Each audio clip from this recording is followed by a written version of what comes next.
Hello, everyone, and welcome back to an all-new episode of the Financial Confessions. It's me, Chelsea Fagan, your founder and CEO of the Financial Diet, your host, your person who loves talking about money. And actually, as some of you probably know if you've watched or listened to this show before, person who loves to gossip. Now, I know that a lot of us were probably raised saying that gossip is a bad thing. But I think it's fair to say that gossip rules. It's awesome. It's cool. It's a good thing to do. It's good for the soul. It's good for the mind. It's good for the body. Okay, maybe it's not entirely. Sometimes gossiping can be petty and it can be, overly negative, and it can be about sort of externalizing our own insecurities and sort of projecting on or calling out other people based on what we see in them. But gossip in many ways can also be a useful tool. It's how, for example, for many years, and even today, women were able to communicate important information to each other, to warn each other about things, to make connections, to form networks, to form communities. And while some of it, yes, can be totally petty, also a lot of it enables us to understand human behavior better, to understand how other people feel, to modify our own behavior. For example, if a friend tells you about something really unpleasant that another friend of theirs did to them, that might be a cue for you to not only not do the same thing in the future, but maybe to look inward and think to yourself, have I done that to someone else? My guest today is the host of a podcast called Normal Gossip, which takes just everyday stories of gossip that's happening between any two people. It could be couples, it could be friends, it could be coworkers, and sort of dissects them, not just the story itself, but also kind of what it says about us, what it says about our broader culture, and the implications that we can all take away to hopefully not get negatively gossiped about ourselves in the future. These stories are not always about money, but money is often either a direct component or kind of like a background character, because at the end of the day, most of our interpersonal relationships and dynamics have some sort of a financial element or a financial elephant in the room. So today I wanted to talk to her about her story, about what she does, and about some of the actual real life financial gossip stories that you guys shared with us and that we sourced online to get her take on. My guest today, as mentioned, is the host of Normal Gossip. She is also the co-founder and writer at Defector Media. Her name is Kelsey McKinney. Welcome to the show. Hi, thank you so much for having me. I'm thrilled to be here and do some gossip, talk about money, all my favorite things. And thank you to Splendid Spoon for supporting this episode of the Financial Confessions. Splendid Spoon sends delicious plant-based meals and snacks designed to fit into your busy schedule instead of taking time out of it. Go to splendidspoon.com/TFC for $50 off your first box when you subscribe. Okay, so you have this podcast that you're sort of, that we talked about in the intro, but I was reading about you and I found out that your sort of background and what kind of, to be honest, dominates your Google results is that you are part of what we can call the ex-evangelical community, and that having been raised in evangelical Christianity is a large part of what kind of brought you to what you do today. Can you talk a little bit about that connection? Yeah, absolutely. So I'm a Texan. I grew up in Texas in a massive, evangelical, non-denominational mega church. And kind of the prevailing argument in most evangelical churches is that gossip is bad, that it's a sin, and that doing it is kind of like a slight against God. As I've grown up, I've left the church, but I've also kind of questioned that in a lot of ways, in ways that I think a lot of women in the church are starting to question, which is that conversation and the demonization of gossip is happening from the top down, right? So you have people with a lot of power and a lot of money and a lot of influence saying, don't talk to each other about things, which is inherently dangerous, right? It convinces people that you have to keep anything that isn't happy and good to yourself, which is how we end up in terrible communities that don't care about each other. And so that is, being ex-evangelical is part of just my personality because it's the entire culture I grew up with. I wrote a whole novel about it. But now that I'm doing gossip as my main day-to-day work, it's been kind of funny to realize that a lot of it is just light and fun, and it's storytelling, and sure, there's a judgment aspect. Sure, you can use gossip for evil, but in the majority of cases, like you said, gossip is something we do to try and teach each other how to behave. It's funny that you should bring up the sort of top-down dynamic of stigmatizing gossip. And it's something that I feel like we all kind of know intrinsically, but I never really had thought of it that way. But we actually have a new podcast coming out, and the first two-part episode is about kind of the world of evangelical Christianity and money, how they intertwine in America. And one of the two hosts is also former evangelical.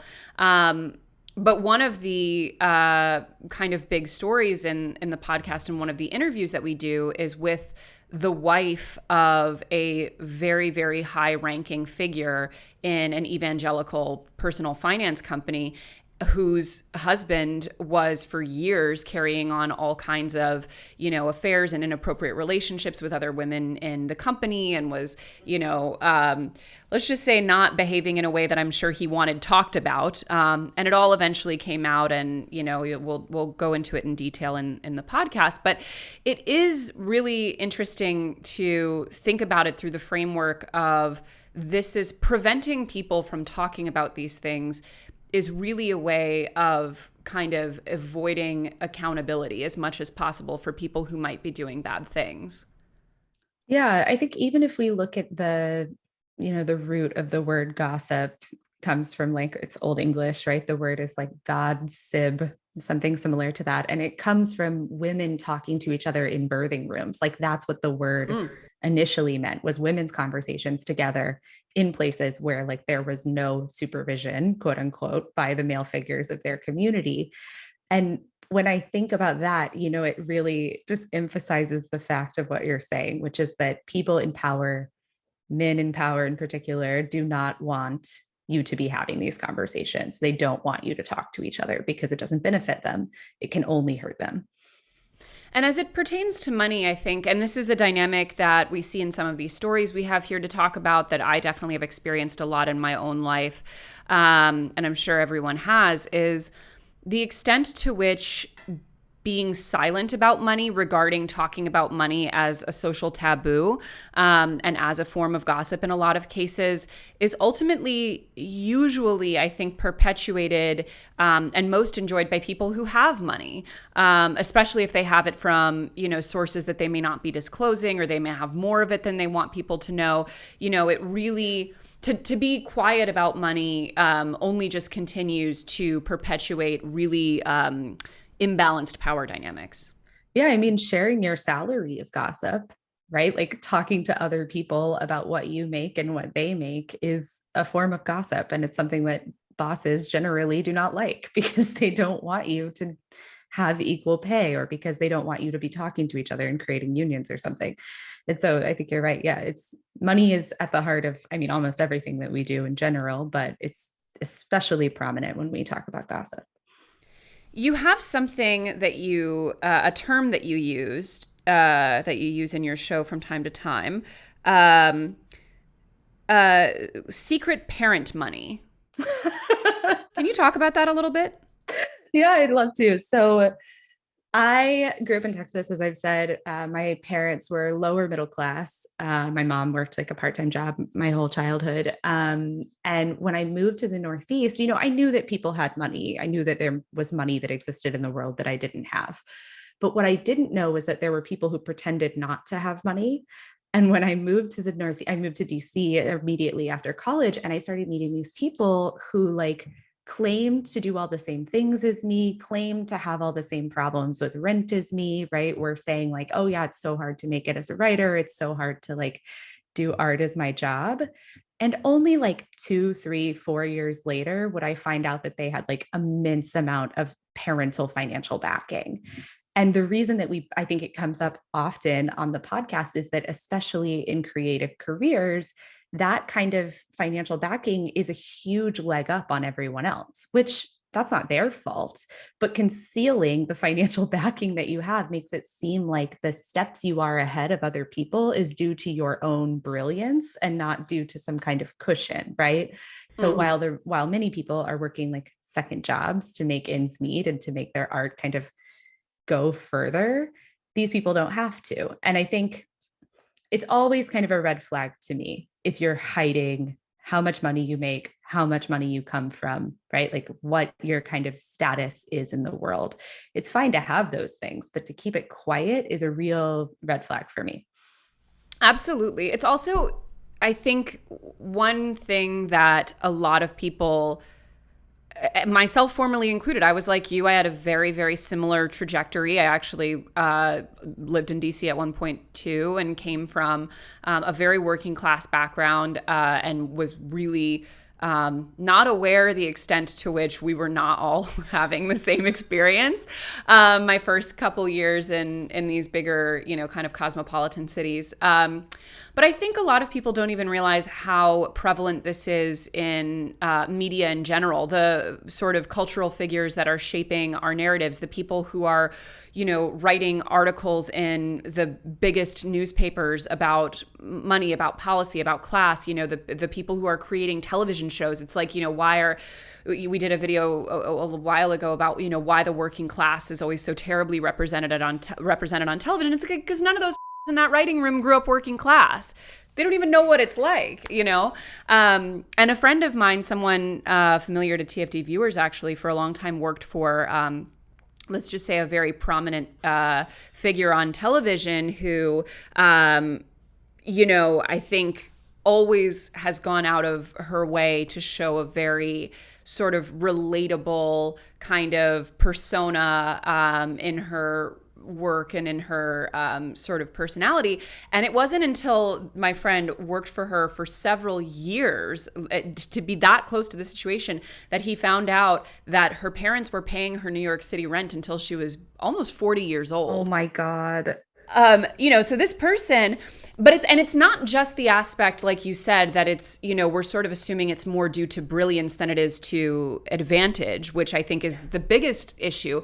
But another kind of underrated issue is that it completely distorts our perception of how much any of these things actually pay, what people are making, because this is a person who, while they were appearing on television on, late night talk shows and stuff, wasn't making enough money to pay New York City rent. Yeah.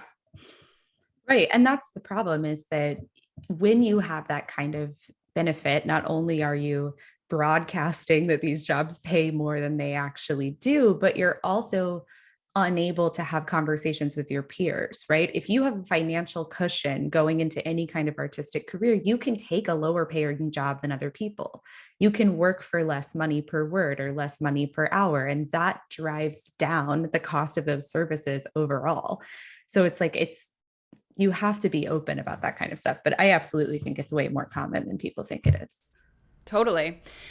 So as promised, we have some real life money gossip stories for us to just kind of react to, have some fun with. But one that I'm going to amalgamate these stories because I don't think any of you guys are watching, but listen, these are real people in my real life. So I'm going to get real vague here and maybe combine some stories. But one...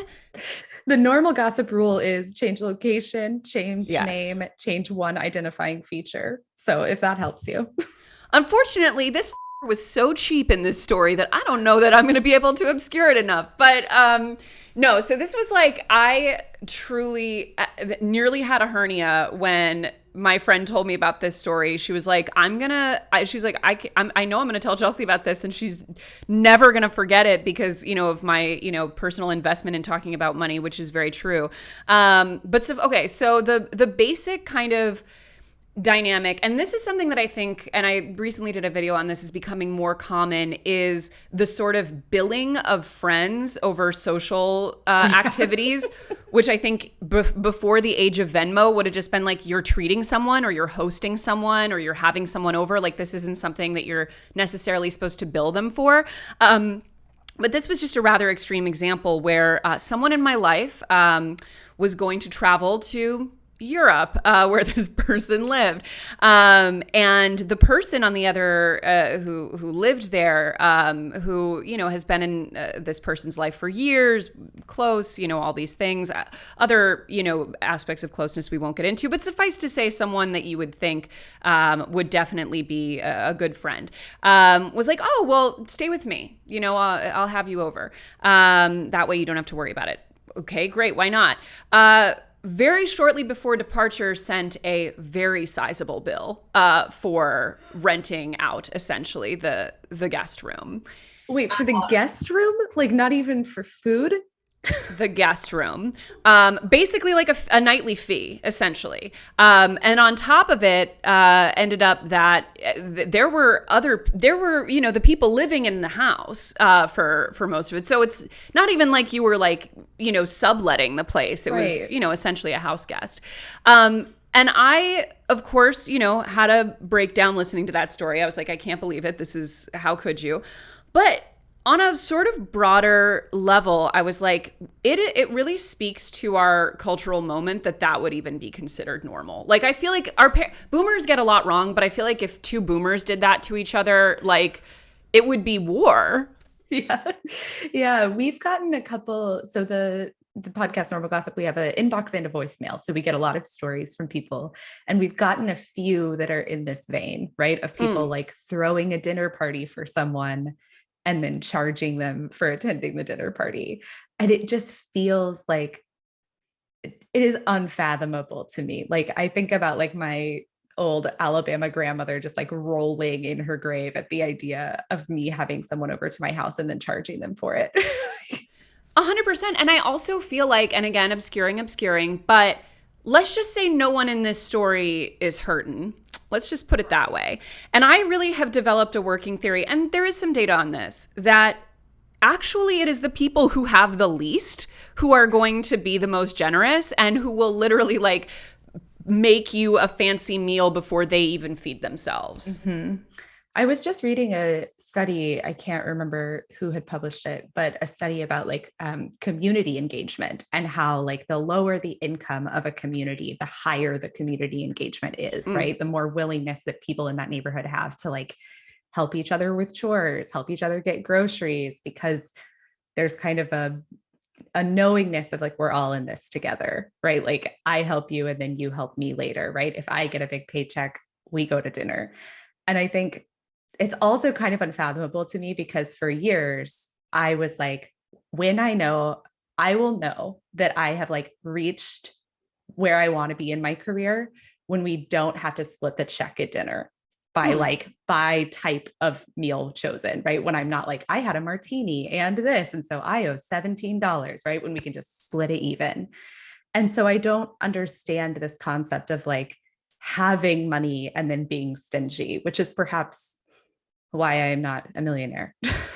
What do people generally do after these sort of interactions? Like, is the friendship done? Do you have a conversation about it? Do you refuse to pay? Like, what happens? Yeah, I think I've personally gotten 2 or 3, like I've gone through them. There are several people that go through the stories at this point. And in almost all of them, the person who is being charged has not had the like financial capital for this to not be a big deal for them.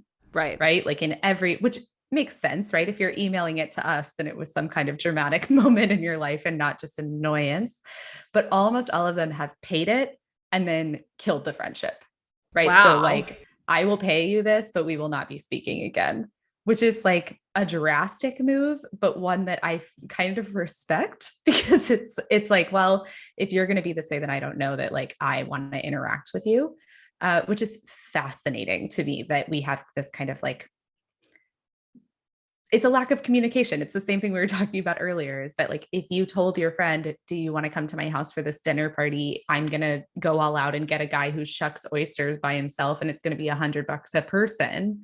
Then your friend can opt into that payment or not. But if you don't give them that option and then you just Venmo them for the oyster shucking man, then like they're going to be furious with you.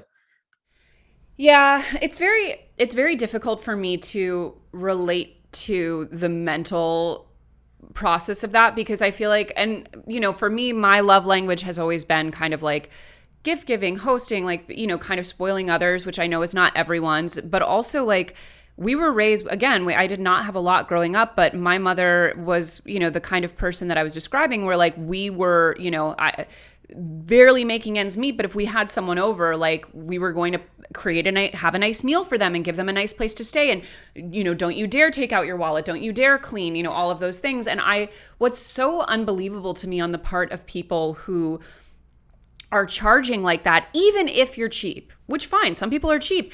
Is there not like a self-preservation, anxiety, embarrassment aspect of like, this person is going to hate me for doing this? Right. Well, and this is something that I often have trouble distinguishing between whether something is like a truly rare behavior or whether it just does not happen in the circle of friends that I am in. Mm. And like no one in my wealth bracket is doing this that I know of. So I'm wondering if like the reason we're hearing these stories is because someone is like accidentally seeping into a group of people where this is normal.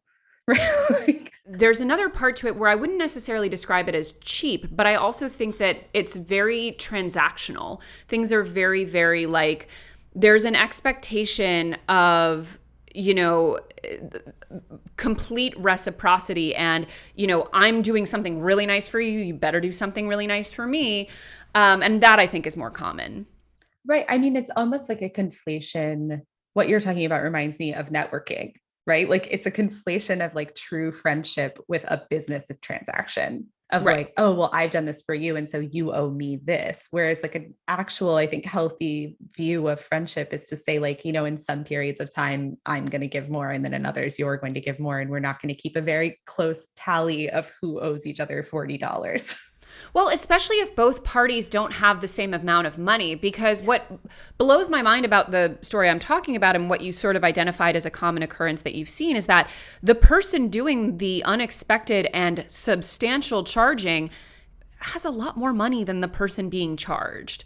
And that I think is one thing that almost never gets, we talk a lot, I think, about, being equitable and, fair and all of these things. But what is often not accounted for, and this occurs in relationships too, is it's like if both parties are not coming on equal financial footing, a 50-50 split isn't fair, Right.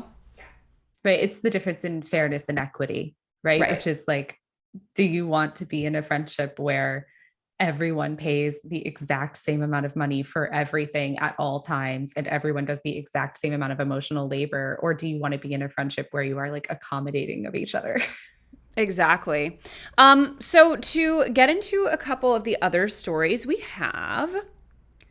Okay, so this one is anonymous TF Deer. I'll assume a woman based on our audience, but you never know. In college, I was lucky because my parents were paying for my tuition, but I still had to work in order to pay rent / eat, etc., and to not have to live at home. I still had to ask for help from my parents sometimes, mostly to cover bigger purchases like a plane or train ticket home, which my roommate would make fun of me for. My roommate said it was embarrassing for me to have to ask for money from my parents, and I kind of agreed. I didn't want to have to, I just didn't know how else I would pay for certain things. But I also started to wonder how she paid for things. She spent several summers traveling to Europe or Southeast Asia, but I realized she never appeared to have a job. When I asked her about it, she said that when she was home on breaks, her parents would hire her to cook for them. She would literally go home for winter break and make her parents dinner. Who knows how many times? And then they would give her $10,000. Oh my God. I also once asked her what her parents did for a living, and she said they lived off investments. So I just assumed they inherited money and didn't really work. Now she works in wine. What? I mean, incredible kicker, right? Now she works in wine is just chef's kiss. Yeah, that tracks, I feel. Yeah, I feel like I had this situation in college, right? And like if you're working a job in college, you absolutely do not have money to buy a plane ticket because one, rent in college towns is insane. College tuition is monumentally expensive and most part-time jobs pay nothing. So you are constantly in an uphill battle. And I feel for this writer because like you do think it's embarrassing, right? Like having to ask for money feels bad. It always feels bad to have to ask for money from anyone. And so it's like this roommate preyed on the exact thing that like is haunting this girl. Whether you're planning a big summer trip or recovering from one, it's important to give your body the fuel it needs to feel best. And with Splendid Spoon, you can enjoy a clean, delicious, stress-free meal in just minutes. Splendid Spoon takes the work out of eating healthy by delivering ready-to-eat plant-based meals, smoothies, and juices right to your door. We have a whole bunch of their goodies coming to the office, and everyone is super excited to receive them. I'm personally very much looking forward to trying some of these juices because it is absolutely hotter than Hades outside. And at TFD, we are always looking for budget-friendly meal options to share with our audience. Food is often a major expense in many people's budgets, and healthy quality food can be even more expensive. Splendid Spoon is a great option whether you want to break from meal prepping, want more variety at meal time, are too busy to cook, or simply want a delicious, healthy meal without having to think about it. And Splendid Spoon takes the work out of eating healthy. Their meals are shipped right to your door and are ready to enjoy in just minutes. As someone who's been trying to eat quite a bit healthier these days, it's something I definitely appreciate. And whether you're working from home or working long days back at the office, Splendid Spoon fits seamlessly into any schedule, and there's a meal plan for everyone. Stay well-fueled this summer with Splendid Spoon. Get started today and save on an entire week of ready-made plant-based meals. Just go to splendidspoon.com/TFC for $50 off your first box when you subscribe. That's $50 off at splendidspoon.com/TFC. It is really interesting how you can kind of spiral off one of two ways when you get confronted with, what is not an uncommon situation, which is just really, really rich college roommates. That happens, yes. I think, quite a lot to people who go to good schools. I have a friend who tells this story that I tell all the time, so I apologize to her, but she went to an Ivy League school, and she at some point was in the apartment of some girl that was like a friend of her friend. And she was wearing like shoes that weren't appropriate for where they were going. And so this girl was like, oh, you can just go borrow a pair of my shoes, right? Go into my closet and get a pair of my shoes. And she went in and there was like, shelves of shoes, like in the movies. And they were all still in the like shoe boxes with the price tag. And she was like, I stood there and all of these, Jimmy Choo shoes, like very expensive heels. She was like, I added them up and it was like my college tuition. Right. She was like, it was what I owed the bank. Oh my God. Which is just like, I think anyone who like is part of this group of people that is actively upwardly mobile, but starting from a place that is not rich is going to have experiences like this, where it's like, you are just confronted with a massive amount of wealth. And like, yeah, you can choose to blend in. That's an option. You can choose to like make that who you are. But I don't think I ever had the like stomach for that. Right. Like this emailer caller, I felt so embarrassed every time I didn't have the money to pay for something. And I never want to make someone feel like that in my entire life. No, it's a huge fear. Although I will say, I have experienced what I think is the most extreme example of this, where it becomes like almost like a King Midas dynamic. And you're like, I actually feel sorry for you. Yeah. There's no way for me to obscure this, but there's no way he's listening. So 6 of one, half dozen of the other. But basically a guy that I was in a social circle with a while ago, and still have on social media. God bless that social media. When I talk about a wealthy person, let's just say his father is one of the wealthiest people in the world. And that was trying to pretend like, oh, isn't it so hard to pay rent here? Like I can't. Truly deranged levels of like gaslighting and pretending secret that family money. A secret family money, but like secret family money on the level of like a small nation. But I will say, this guy. And again, this shows you who's working in media, because he's managed to buy his way into like every film festival despite like never selling a ticket to any movie.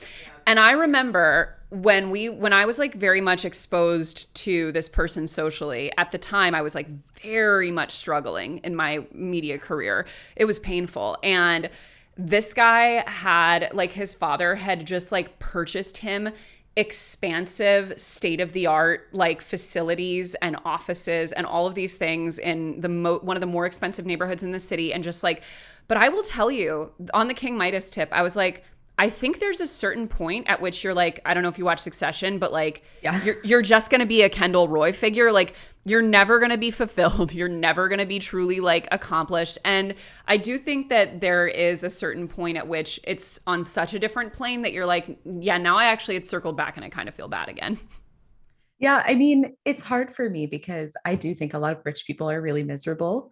I also think that being rich is a choice, right? Like, no one is forcing you to keep immense amounts of money. You can always give money away. And That's like, true.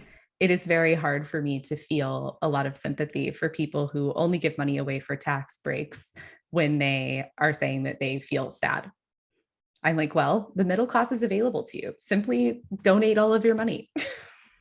Yeah, also like I mean, no one's stopping you from taking a shift at Starbucks. Like Exactly. you don't have to just do your vanity projects 24/7 and like launch failed political careers and like whatever ultra rich failed children do. Okay. Another one. I found out that someone I went to college with got hundreds of thousands of dollars of federal coronavirus relief money to cover payroll for his gin distillery, alcohol figures it again, with 80 employees. Only apparently that the gin distillery didn't even really exist. When the You guys have some god tier gossip. When the FBI found out that his business had never sold any gin or incurred any pandemic losses, he was ordered to return the money. Only he dug himself deeper into the fraud scheme. He literally impersonated a bank officer and falsified bank statements to make him appear richer than he was, and got an investment company to give him a $15 million loan while he was sorting things out with the government, which they did. He started giving the money away immediately, both to family and friends, and donated to the college where he worked. Of course, he was found out and eventually sentenced to a few years in prison and ordered to pay the money back. The full story is actually written about here with a link, so I don't even know if this is gossip at this point. That's incredible. That is incredible. What's your take? I mean, my take is that you shouldn't steal money. That's bad. I guess also the real takeaway I have from this is that liquor and perhaps restaurants has the same problem that media has, which is it's a fun job to do. And so people with a ton of money want to be there. Also, unlike just sitting in an apartment writing articles, there's a huge amount of startup cost. Yes. There's giant barrels. No. Expensive. Man, that's so funny that I actually know someone who's going to who they both quit their day jobs. You can assume not hurting for money to go make a gin distillery, literally. And I'm just like, this is such a weird chapter 2 for wealthy 30-somethings. Okay. This person is 26 female, just got married to my husband, 30 male. I have a rocky relationship with most of my family on my mother's side. Regardless, I chose to invite some of my family from my mother's side to attend my wedding. It was small and very intimate, so I wanted the important family to be there. My mother was not invited for a number of reasons. She's known to steal the spotlight and to cause problems. Plus, she has openly shot down and berated my husband to family members, despite never meeting him on the basis that he is an artist and that's how he makes a living. Yikes. Anyway, after sending invitations, word of course gets out that on that side of the family that I'm getting married. I get a call from my cousin about 3 weeks before the wedding. She wanted to warn me that my mother had decided, for whatever twisted reasons in her mind, to get married to her fiance of a couple of years on the exact same date. Keep in mind that my wedding was planned 8 months in advance. A week before my wedding, I get a call from one of my aunts on that side explaining that she will be unable to attend due to a family matter that has arisen. Code word for my mother's wedding, of course. As soon as I got that first call, I sent out a mass email to everyone explaining that anyone who cancels last minute who has already RSVP'd will be charged $70 due to the catering and venue fees that would be wasted on them not being present. Logically, I wasn't actually planning on enforcing this. It was more of just an I know what you all are doing and I'm really mad about it move. What say us? I truly every day I'm surprised by the level of just like messiness that exists in the world on every level. I think one, you shouldn't have invited anyone to your wedding on that side to begin with, since clearly it's not working. But I also think that charging is a weird move. Tell me more. I mean, weddings are extremely expensive, and I very much understand that. And I understand the need for like revenge on your family for leaving, but I don't know. It's just giving them ammo to shoot back at you. You know, I agree with that. I think it's hard to know without the actual numbers, but I'm assuming a very small, very intimate wedding. Yeah. Not many people. You're charging them $70. So of the already small number of people attending, the amount of people who may actually apply, like who are going to apply to this, maybe a couple $100 at the end of the day, which is probably on the scale of the wedding. It's not nothing, of course, I don't want to downplay that, but probably not too much. And one thing I think is like an underrated dynamic when it comes to money as it pertains to interpersonal strife is trying to be a little bit more judicious about how much money is actually worth the trouble. You know, because it's not just you now becoming, now you a little bit losing the moral high ground. It's also you have to coordinate with these people to get the money, and you have to like interact with them to charge them, and you have to have all this other unpleasantness and logistical hassle. Is it worth it? Yeah. And it seems like in this situation, it's not even about the money, right? It's just like you want to get a punch in. And like, I don't know. I think about that a lot too, right? Like how much money is worth the effort, like the idea of like, how much money can you spend without like checking your bank account being a moniker of wealth? Right. And in this situation, like no wedding is $70 really going to recoup anything for based on like the price of weddings. So this is just like a vindictive thing. Also, it feels like the person just wants to punish their mother. Yes. And it's like, well, you ain't getting to her. So you're just like, I guess the second best option is charging some of her loved ones $70. Yeah. But I will say as a last note on that, like we had an interview at the very beginning of this interminable season with Jeanette McCurdy, who who had a very, very abusive mother and wrote a memoir recently about, you know, kind of being happy that her mother died 10 years ago. And I don't think they ever went no contact while she was alive. I can't remember that detail, but suffice to say, like, when we talked to her and when we talked to a therapist in a subsequent interview about a similar topic, like this is why no contact and often no contact with other people in the immediate surrounding sort of circle is so important and so key to mental health. Because as you can see, even just a little bit of peripheral contact with people who are this way, it's only going to be a net negative. You're only going to get sucked into their bullshit. Right. And I think, you know, it's so hard to go no contact. Like I do understand that that is a really difficult thing to do, but I also think that if you are listening to this and you're planning a wedding, it's important to remember that like a lot of the things they tell you you should do for weddings assume that you have a very good relationship with your family. So like totally. I can understand the impulse to be like, oh, I need to invite these people that I kind of like from my mom's side because all of this wedding literature is about how you have to invite your family and you don't. You can just do whatever you want. 1,000%. I had 27 people at my wedding. There were several people that didn't get invited that either they were pissed off or my family was pissed off. And I have never regretted it once because I invited the people who I really wanted to be there. And I'm sorry, I have a million aunts and uncles and cousins. I'm not inviting them all. Also, that's a them problem. Like, yes, I don't know. If my best friend called me right now and was like, I eloped secretly, I would be like, I'm so happy for you. Like, where are we sending gifts? Yes. Because like, if it is truly about the other person and you care about them and the wedding is a good thing, then you should be happy for them. Weddings aren't about you. And also, no offense, but like weddings are not necessarily forever. We've been included in like a 10-person wedding where it was ultra, ultra intimate and they're divorced now. So, I mean, and then we get another wedding and maybe you'll get invited to the second one, I think, you know? My grandparents own a big old cabin where every generation after them have enjoyed annual family vacations. Due to the cabin's age, there is constant maintenance that needs to be done. Every time we've replaced, fixed, or repaired something, there is another thing that needs fixing. We also started slowly renovating the cabin as the interior has become quite dated.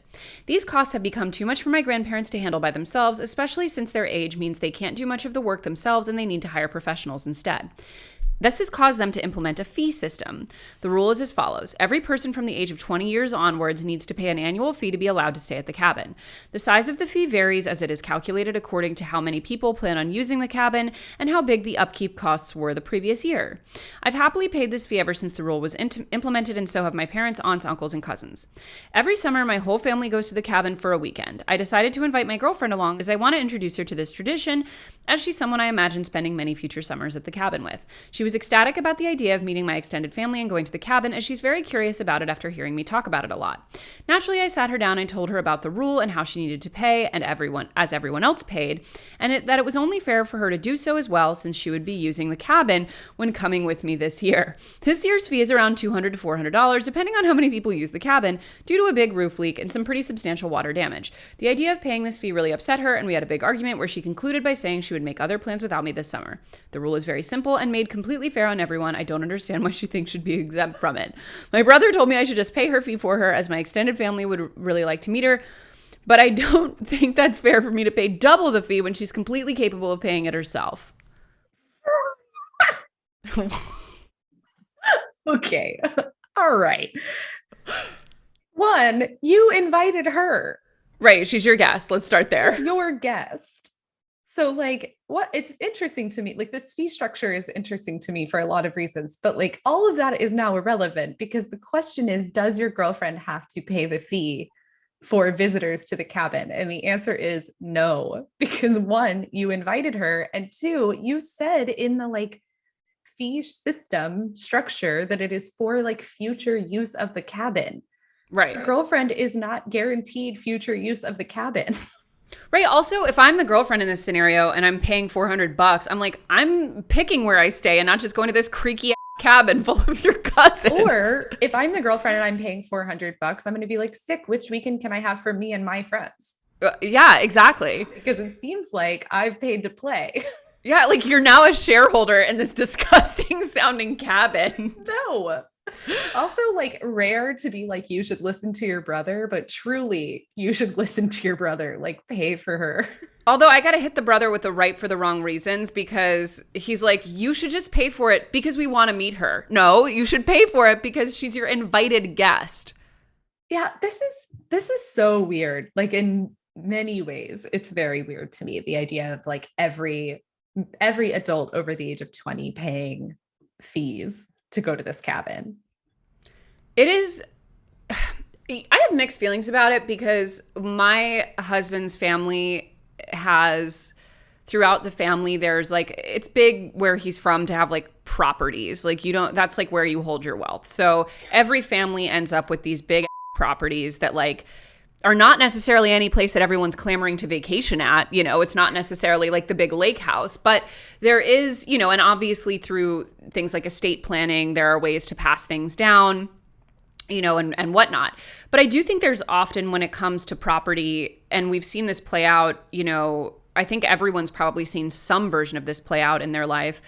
There's often a huge kind of dynamic that emerges where some people just want to sell it and get the money. Some people actually want to use it. Some people are using it all the time. Some people are never using it. And like, basically there's very few ways to do it totally equitably based on what everyone actually wants. So in a sense, kind of treating it as like you said, like a bit of a pay to play scenario.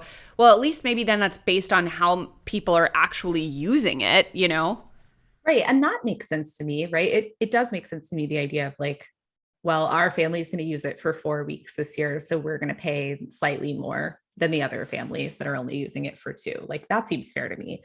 But your girlfriend is going for 1 week or weekend. I can't remember what he said. So like you're a weekend. So I assume the fee he's telling her is like just the smallest fee that she could pay, which still doesn't make sense to me, because the reason you're paying these fees, right, is to maintain this property, 1, because you like it, but 2, because it's your inheritance. Right. And eventually you want to inherit like a nice place. Exactly. So like you're paying these fees because you want to secure your future. Your girlfriend doesn't get any of that. No. Let's get a prenup going that gives her part of the lake house, and then we'll start talking about charging her. There it is. Yep. But also minor quibble, if $200 to $400 for a single weekend is like the smallest amount, and we got like 25 people paying into this, and the larger amounts are in the thousands, like was this like the Four Seasons? How expensive could this be? I always wonder with this is also something I learned about secret family money, is that some people have these words that they think means something, but that's not actually what they mean, right? So cabin is a perfect word for this, where they're like, it's our cabin. And then you show up and it's like 12 bedrooms and 8 bathrooms and there's a pool. And I'm like, this is not a cabin. This is an estate. No. And like, it seems like the word cabin here might be what's throwing me personally off, because I'm like, how could you possibly need $200 from 25 people to maintain a cabin? I don't even think you would need that annual. Like, yeah, I'm picturing like a lean-to, like a shack. No, and this is one thing that I will say a lot of people, I think now this is like, obviously we're talking about a certain socioeconomic bracket here off the bat, because, many people can't afford to buy one property, let alone multiple. But I do think that I live in New York City. Do you live in New York? I live in Philadelphia. I love Philly. My parents lived there forever. I love it. It's my favorite. So anyway, but like in New York, there's a huge culture of having a country home. That's like a big thing that people have once you get a certain amount of money. And it's like usually, it'll be in like upstate New York or Long Island or, wherever, I guess the Jersey Shore for some, whatever it might be.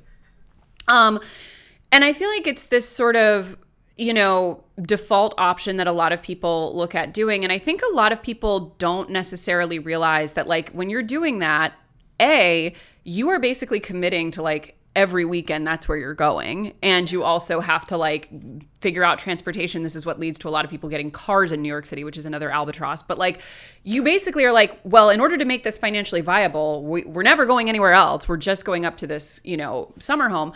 But then also on top of it, like, you now have this massive property to deal with that becomes your entire family's, essentially their burden if they want to inherit it someday and to eventually fight over.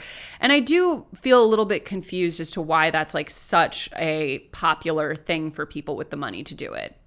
Yeah, my goal generally is for my friends to buy country homes, because that will benefit me personally, right? Like, I would like to go to the country home. I would like to visit it. I would like to have a nice time there. But you're right. It's so much money. It's so much time. It is like, it will take over your life.